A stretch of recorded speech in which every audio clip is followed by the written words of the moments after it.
Kapag hindi na nagfi-feed yung bala galing sa magazine or hindi nagana yung magazine pre 'pag hinihila 'to, possible 'yan meron yung nakabara or may naputol or may natanggal pagkakainang. So, paano tanggalin yung ano nito, housing. So, tanggalin niyo lang 'tong tornilyo na 'to, kailangan niyo ng Allen key.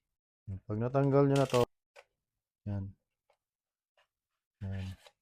So, tignan niyo maigi kung wala bang bumara dito, 'yan. Tsaka check niyo kung may kalawang or wala. Minsan kasi 'pag nabasahan niyo 'yan ng tubig, masyadong basa yung bala, nangangalawang 'yan.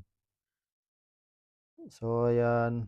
So, ito malinis kasi lagi ko 'tong mine-maintain na walang natitirang bala. Ayun, may natira pa nga na ano, eh, oh. So, yun lang.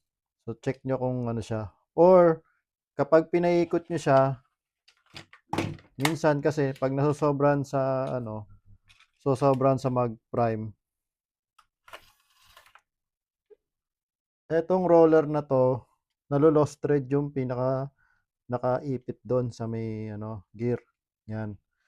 So, pagka ginanon niyo 'yan, 'pag minag-prime natin 'yan, eto minsan, since lost thread na 'to, hindi na 'to umiikot ng tama.